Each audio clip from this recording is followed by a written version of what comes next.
So here we are outside Taos, New Mexico. We spent our first night, 2 nights here actually, in an RV park.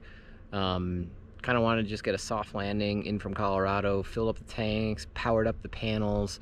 And this is really outside of when we stayed at Cottonwood Lake. This is our first real prolonged 4 or 5 days dispersed camping, trying to live off the grid with just our water tanks and solar, and see how we do. We are staying at the Hotel Luna Mystica.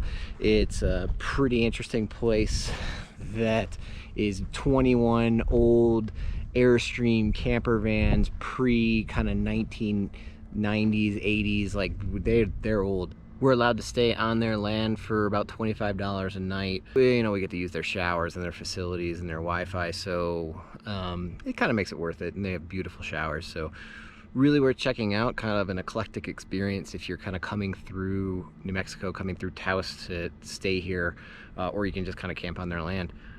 But so far so good. The first day we just kind of walked around Taos. Liz bought a nice ceremonial drum / wall art for the trailer.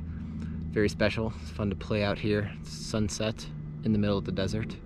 So later we're gonna go to the Earthships out yonder, and we'll see what that's all about.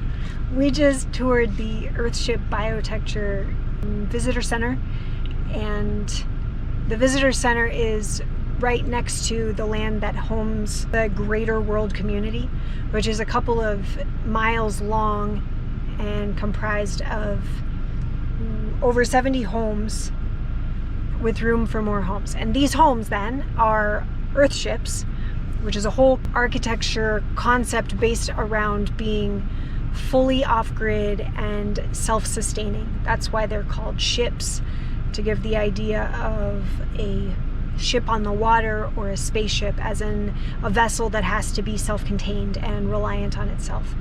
So the architect that came up with this idea back in the 70s has created this design of homes that are built into the earth, like they have a big earth berm on the backside. They have their own water catchment and filtration. They have a big greenhouse wall that allows them to grow food, but also to regulate the temperature of the home. And I think they said it was based off 6 different systems that they're focused on for that self-sustainment: water, heating, electricity, food. Well, that's at least 4. I don't know what the other ones are. But anyways, it's a really, really cool concept. Oh, using recycled materials or readily available materials, cutting down on construction waste in that way as well. So if you've seen pictures of like adobe walls with glass bottles in them, that's a pretty common way to let in light or have art designs. They also use cans. They use tires with compacted earth in them. The cans provide free, basically, construction materials for light walls, and the earth-packed tires provide the basis of the mass for the house that enables that self-sustaining temperature control, cooling, heating situation. So they said the average temperature in a house like here, well anywhere, but the average temperature of a house is 70 degrees throughout the year. So down here in Taos, that means the temperature can be over 100 degrees outside. They're still averaging 70 degrees.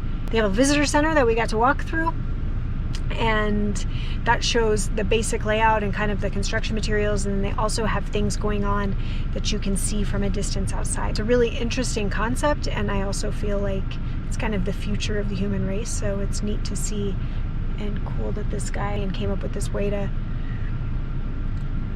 totally reinvent construction and look at the way that we live on the planet and the impact that we have and the way that we have homes. The end.